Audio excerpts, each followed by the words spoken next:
Salut les amis, ici c'est le café du commerce.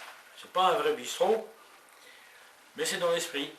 Un endroit où on discute de tout, et surtout des choses qui fâchent, on refait le monde, enfin. C'est Christian. Aujourd'hui, on va vous parler du Linky. Vous savez, ce petit compteur-là, intelligent, qui communique et tout ça, et qui fait fâcher les gens. Aujourd'hui, on va un peu vous montrer le pourquoi et le comment de ce compteur. Alors voilà à quoi ça ressemble, un compteur Linky. Jusque-là, rien de neuf, mais il faut s'intéresser à son fonctionnement. Une fois installé dans les maisons, dans les entreprises, chez vous, Linky envoie par les câbles électriques qui vous raccordent au réseau des données concernant votre consommation.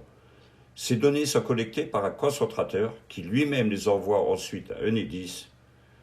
Puis, Enedis les communique aux fournisseurs d'électricité concernés, quels qu'ils soient, et aux vôtres en particulier.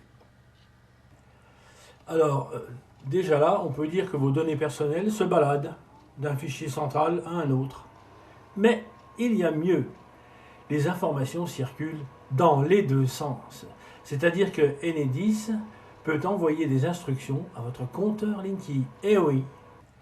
En clair, ça veut dire que Linky pourrait très bien envoyer des informations à votre compteur, enfin le Enedis, pardon, pourrait les envoyer à votre compteur et faire tous les changements qui lui plairaient, mais sans vous consulter. Et ça, c'est une possibilité évidente. On n'a pas encore reçu l'assurance que ça n'arriverait pas. Regardez bien ce qu'on trouve à l'intérieur du Linky. D'abord, une pile dont le remplacement est programmé pour dans 20 ans. Quelle économie! Mais surtout un disjoncteur qui pourra être piloté à distance. Vous voyez le truc? Clic, vous avez du courant. Clac, vous n'en avez plus.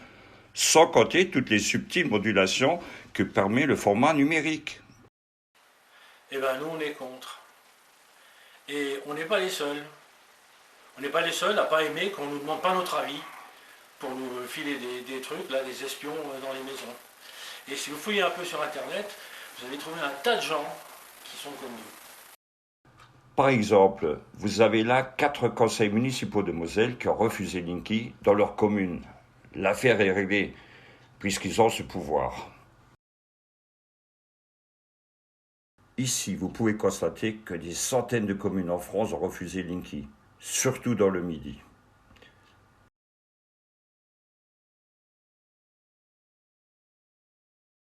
Et voici la carte de France des 150 collectifs d'usagers qui refusent Linky. Pour le moment, à voir l'évolution.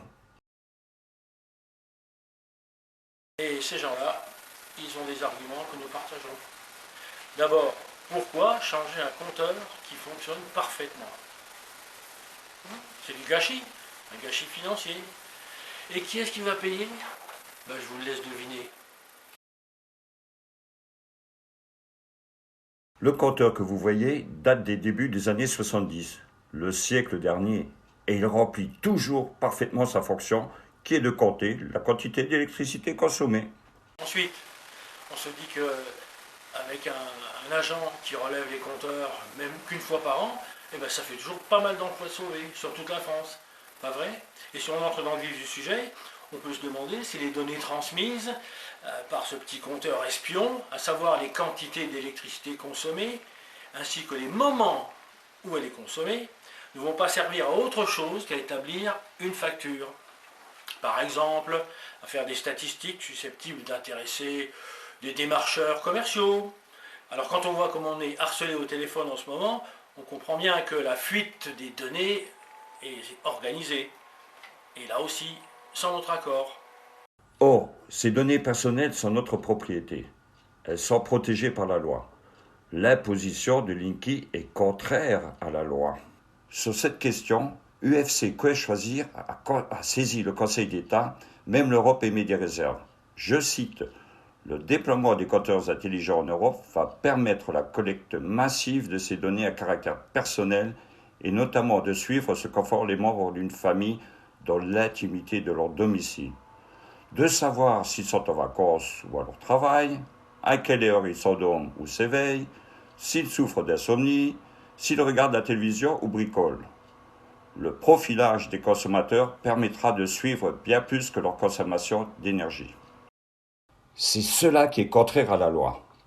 Retenez bien les 2 premiers articles du RGPD que vous avez sous les yeux. Le Règlement général sur la protection des données. 1. Nul ne peut utiliser les données qui vous sont personnelles, qui concernent votre mode de vie, sans que vous ayez préalablement donné votre accord. 2. Ne peuvent être collectées que les données strictement nécessaires au fonctionnement des services. Dans le cas qui nous préoccupe, seule la quantité d'électricité est une donnée pertinente.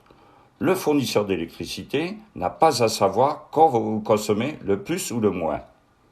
En conclusion, si vous n'avez pas signé de contrat qui permette de collecter de telles données, personne ne peut vous la poser.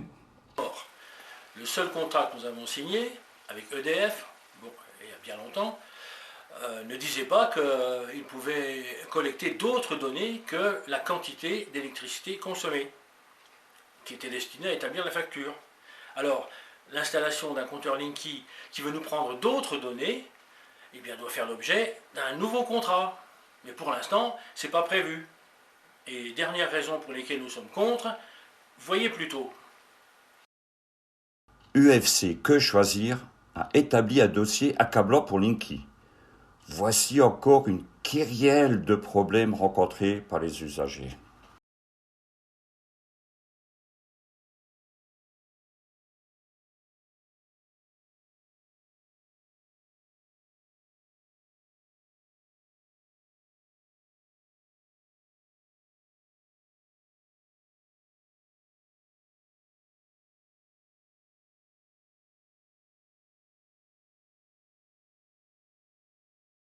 Pour toutes ces raisons, nous avons décidé de refuser l'installation du compteur Linky.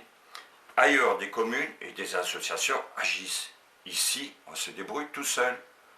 Moi, j'ai envoyé un courrier recommandé avec accusé de réception à Enedis et informé EDF que je refuse cette installation. Moi, l'entreprise qui doit poser le Linky m'a appelé et je leur ai dit que je n'ouvrirai pas la porte. Point. Bon, le gars n'a pas insisté. Pour l'instant, rien ne se passe. Mais nous vous tiendrons au courant si jamais... enfin, on verra bien. Alors, les amis, un conseil, résistez. Pourquoi? Parce qu'ils se préparent d'autres trucs pour le gaz, pour l'eau, la même chose. Allez, à bientôt. Ciao, ciao, à bientôt.